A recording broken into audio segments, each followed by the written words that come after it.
IDTV మన ఉనికి మన వాణి. నమస్తే. గ్యాస్ సమస్యపై కేంద్రం కీలక నిర్ణయం తీసుకుంది. పిఎన్జికి మారాల్సిందేనా? పిఎన్జి కనెక్షన్, పిఎన్జి వెసులుబాటు ఉన్న ప్రాంతాలలో ఖచ్చితంగాను పిఎన్జికి అప్లై చేసుకోవాల్సిందేనా అంటే అవుననే సూచనలు అందుతున్నాయన్నమాట. ఇటీవల మిడిల్ ఈస్ట్లో యుద్ధం కారణంగా దేశంలో మొదట్లో గ్యాస్ కొరత ప్యానిక్ సృష్టించిందనమాట. గ్యాస్ దొరకదేమో, గ్యాస్ అందుబాటులో అయిపోతుందేమో అని చాలామంది గ్యాస్ వినియోగం అవసరం లేకపోయినా కొన్ని చోట్ల ఉన్నా కూడాను ప్రీ బుకింగ్స్ అనేవి చాలా ఎక్కువైపోవడంతో గ్యాస్ సరఫరా మీద ఒత్తిడి పెరగడం, తర్వాత నిదానంగా డొమెస్టిక్ గ్యాస్కి సంబంధించి ఎటువంటి సమస్య లేదని తేలడంతో కొంత అది ఇదవడంతోనూ తగ్గడంతోనూ, కాబట్టి కమర్షియల్ గ్యాస్ విషయంలోనూ ప్రస్తుతం సమస్య కొనసాగుతున్న వేళ చాలా వరకు కూడా ఈ డొమెస్టిక్ వంట గ్యాస్ విషయంలో ఏదైతే కీలక సమస్యగా మారిందో దాని మీద ఒక నిర్ణయం తీసుకుంది. పిఎన్జి సౌకర్యం కలిగిన అన్ని ప్రాంతాలు కూడా తక్షణమే పిఎన్జి పైప్ లైన్స్, ఈ పైప్ న్యాచురల్ గ్యాస్ అని అంటాము, నేరుగా ఇంటికే పైప్స్ ద్వారాను గ్యాస్ను సరఫరా చేసే విధానం అన్నమాట. ఈ పిఎన్జి సౌకర్యము వెసులుబాటు ఉన్నటువంటి ప్రతి ప్రాంతంలోనూ ఆయా ప్రాంతాల్లో ఉన్నవారు పిఎన్జి గ్యాస్ సప్లైకి అప్లై చేసుకోవాల్సిందే. అప్లై చేసుకుంటే కనుక ఈ డొమెస్టిక్ సరఫరా అనేది చాలా వరకు తగ్గుతుంది. ఈ పాస్ బుక్స్, గ్యాస్ బుక్స్ ద్వారా బుక్ చేసుకోవడం, ఆన్లైన్లోనో గ్యాస్ కోసం ఎదురు చూసే సమస్యలు ఉండదు. 24/7 మీ ఇంటికి గ్యాస్ సరఫరా ఉంటూ ఉంటుంది. లైక్ మన వాటర్ లాగా అనమాట. ఎట్లా అయితే మనం మంచినీళ్ళు మోటార్ వేసుకొని ఎప్పుడైతే లేనప్పుడు అలా అయిపోతుందో, ఈ గ్యాస్ కూడాను పైప్ ద్వారాను పిఎన్జి గ్యాస్ చాలా ఏరియాస్లో ఇప్పటికే హైదరాబాద్ లాంటి నగరాల్లో, విజయవాడ, గుంటూరు, లేకపోతే వైజాగ్, అటు చెన్నై రాష్ట్రంలోని బెంగళూరులోను కూడా చాలా ఏరియాల్లో ఈ పిఎన్జి గ్యాస్ కనెక్షన్స్ అనేవి ఇప్పుడే అందుబాటులోకి ఉన్నాయి.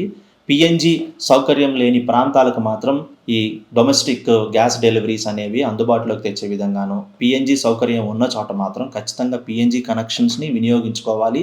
దానికి సంబంధించినటువంటి అన్ని అనుమతులను తక్షణమే తీసుకోండి, పిఎన్జికి మారండి అని ఆయా ప్రాంతాలకు, ఆయా కాలనీలకు, ముఖ్యంగాను ప్రెసిడెంట్స్ ఎక్కడైతే ఏ ఏరియా అయితే కనుక పిఎన్జికి సౌకర్యం కలిగి ఆ ప్రాంతంలో పిఎన్జిని సరఫరా చేయగలమనేది మారండి, వెంటనే మారండి. అప్పుడు డొమెస్టిక్ మీద చాలా భారం పడదు, తగ్గుతుంది. దాని ద్వారా కమర్షియల్ గ్యాస్కి ఎక్కువ ప్రాధాన్యత ఇచ్చిన వాళ్ళం అవుతామంటూ కేంద్రం ఒక తాజా నిర్ణయం తీసుకున్నట్లు తెలుస్తుంది. కాకపోతే చాలా ప్రాంతాల్లో కూడా ఇప్పటికే పిఎన్జి సౌకర్యం అందుబాటులో ఉండి పిఎన్జి కనెక్షన్స్ అప్లై చేసుకొని వాళ్ళు కాకపోతే ఇప్పటికీ పిఎన్జి సౌకర్యాన్ని అప్లై చేసుకొని ఆ సౌకర్యం వినియోగించుకొని ఉండి కూడాను చాలామంది డొమెస్టిక్ ఈ గ్యాస్ సరఫరాకే మొగ్గు చూపుతున్నారు. అలాంటి వారి కోసమే ఇప్పుడు తాజా నిర్ణయము.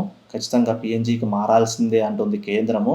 లేదంటే కనుక ఆయా ప్రాంతాలకు పిఎన్జి సౌకర్యం ఉండి అప్లై చేసుకోకుండా నిర్లక్ష్యం చేస్తూ పిఎన్జి సౌకర్యం వైపు మొగ్గు చూపని ప్రాంతాలు ఏదైతే ఉందో 3 నెలల తర్వాత ఈ డొమెస్టిక్ గ్యాస్ రెగ్యులర్గా మీరు మీ గ్యాస్ బుక్ ద్వారా బుక్ చేసుకొని ఏదైతే గ్యాస్ పొందుతున్నారో సిలిండర్స్, అవి సరఫరా ఆపేస్తాం అనేది కూడా సూచిస్తోందన్నమాట. ఎందుకు అనంటే రానున్న రోజుల్లో ఖచ్చితంగాను ఇప్పటి కాకపోయినా ఈ యుద్ధం కారణంగా వచ్చిన సమస్య కాకపోయినా కూడాను రానున్న రోజుల్లో మాత్రము ఖచ్చితంగా ప్రతి ఏరియాలోనూ పిఎన్జి కనెక్షన్స్ అనేవి మస్ట్గా ఉంటాయి. ఈ గ్యాస్ సిలిండర్స్ సరఫరా, ఈ గ్యాస్ సిలిండర్స్తో నింపడము, సరఫరా చేయడము ఇది ఒక పెద్ద హెడేక్. చాలా వరకు కూడా 24/7 గ్యాస్ అందుబాటులో ఉండేలాగా ఒక మీటర్స్ ద్వారాను రోజుకి ఎంత గ్యాస్ వినియోగిస్తుంది ఒక్కొక్క కుటుంబం అనేది కూడా ఒక రికార్డు ఉంటుంది. అలాగే వినియోగించిన గ్యాస్ను బట్టే దాని ధరలు కూడా ఉంటుంది. ప్రస్తుతం మనం బుక్ చేసుకునే డొమెస్టిక్ గ్యాస్ సిలిండర్ కన్నా కూడా పిఎన్జి గ్యాస్ అనేది చాలా తక్కువ రేటే. నెలకు వచ్చేసి దాదాపు ఇది 900-1000 రూపాయలు ఉంటుండే అది 600-700 మ్యాక్సిమం 800 లోపే దాని మీటరు ఛార్జెస్ అనేవి వస్తూ ఉంటాయన్నమాట. కాబట్టి కేంద్రం ఇప్పుడు ఇచ్చిన సూచనతో మాత్రం ఖచ్చితంగా పిఎన్జి కనెక్షన్స్కు మారాల్సిందే అంటోంది.